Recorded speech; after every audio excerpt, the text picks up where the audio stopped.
اب آپ کا کام صرف جواب دینا ہے, منوانا تو نہیں ہے نا. پھر اس سے پوچھ رہے ہیں کہ ہاں بھائی آپ سناؤ اسلام قبول کرنا ہے کہ نہیں کرنا, تو وہ آگے سے کہہ رہے ہیں کہ آپ میرے لیے دعا کریں اللہ تعالیٰ مجھے ہدایت دے, بس یہی کام ہوتا ہے.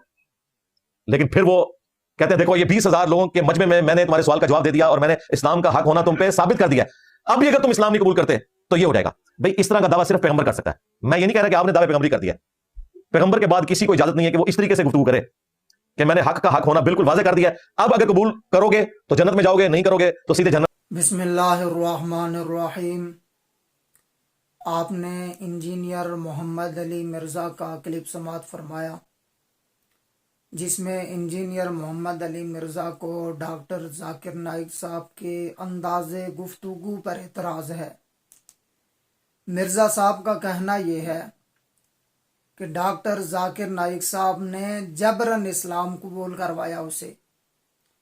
20,000 کے مجمع میں ڈاکٹر صاحب کا یہ کہنا کہ اسلام کا حق ہونا ثابت ہو چکا, اب تجھے کلمہ پڑھ لینا چاہیے. مرزا صاحب کے بقول اسلام کا حق ہونا ثابت ہو چکا, یہ دعویٰ پیغمبری ہے. یہ دعویٰ ڈاکٹر ذاکر نائک صاحب کو نہیں کرنا چاہیے. یہ دعویٰ صرف پیغمبر کر سکتے ہیں, نبی کر سکتے ہیں. اصل وجہ کیا ہے؟ ڈاکٹر ذاکر نائک صاحب سے ایک عیسائی نے سوال کیا. ڈاکٹر ذاکر نائک صاحب نے دلائل کے ساتھ اس کو جواب دیا. جواب دینے کے بعد ڈاکٹر ذاکر نائک صاحب نے فرمایا تجھے جو اسلام پر اعتراضات تھے وہ اعتراضات ختم ہو چکے ہیں, ان کے جوابات تجھے مل چکے ہیں, اب تجھے اسلام قبول کر لینا چاہیے کیونکہ اسلام کا حق ہونا واضح ہو چکا ہے. اب بھی اگر تو اسلام قبول نہیں کرتا تو میری ذمہ داری نہیں, یہ تیری ذمہ داری ہے کیونکہ اسلام کا حق ہونا ثابت ہو چکا. لیکن مرزا صاحب کو یہ بات کوئی پسند نہیں آئی. مرزا صاحب کہتے ہیں 20,000 کے مجمع میں اس سے جبراً کلمہ پڑھوایا گیا, اور مرزا صاحب کہتے ہیں کہ انہوں نے کہا کہ اگر اسلام قبول کرو گے تو جنت میں جاؤ گے, نہیں تو جہنم میں جاؤ گے. جبکہ ڈاکٹر ذاکر نائک صاحب نے جنت اور جہنم کی کوئی بات نہیں کی. یہ مرزا صاحب نے مرچ مسالے لگا کر بات کو بڑھا چڑھا کر پیش کیا. یہاں 2-3 باتیں بڑی اہم ہیں. پہلی بات کہ ایک عیسائی مسلمان ہوا, عیسائی کے مسلمان ہونے سے مرزا صاحب کو تکلیف کیوں ہے؟ مرزا صاحب کو کیا مسئلہ ہے؟ مرزا صاحب کیوں بڑبڑا رہے ہیں؟ مرزا صاحب کیوں پریشان ہیں؟ مرزا صاحب کیوں غصے میں ہیں؟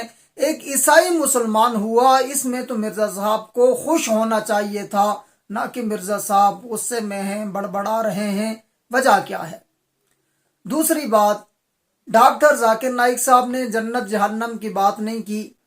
مرزا صاحب کی گفتگو کے چند نمونے میں آپ حضرات کے سامنے رکھوں گا, جس کے بعد آپ نے فیصلہ کرنا ہے کہ انداز گفتگو مرزا صاحب کو بدلنے کی ضرورت ہے یا ڈاکٹر ذاکر نائک صاحب کو بدلنے کی ضرورت ہے.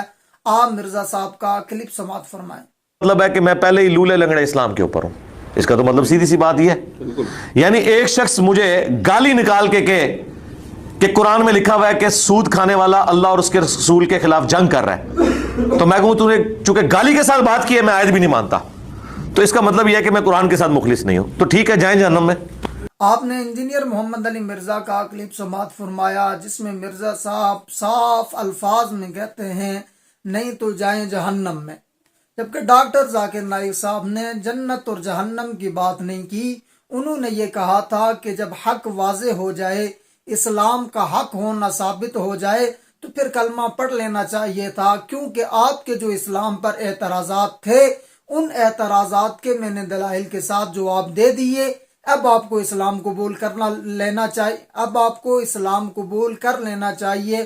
جنت اور جہنم کی بات ڈاکٹر صاحب نے نہیں کی, لیکن مرزا صاحب تو صاف الفاظ میں کہتے ہیں نہیں تو جائیں جہنم میں. ایک اور کلپ مرزا صاحب کا سماعت فرمائیں. یہ ساری باتیں اپنے اسٹوڈنٹس کے لیے بھی کر رہا ہوں کہ گونگے شیطان بننا چھوڑ دیں, دلیری کے ساتھ للکاریں ان کو. ٹھیک ہے, انہوں نے ہمارے آباء و اجداد کو جہنم میں پہنچایا ان بابوں نے. ٹھیک ہے, یہ تو قیامت والے دن جب ہم جہنم میں دیکھ رہے ہوں گے ان کو, تو پھر اس وقت رونے پیٹنے کے بجائے اس وقت اپنی آنے والی نسل. آپ نے مرزا صاحب کا کلپ سماعت فرمایا. مرزا صاحب کا کہنا یہ ہے کہ ان بزرگوں نے ہمارے آباء و اجداد کو جہنم میں پہنچایا.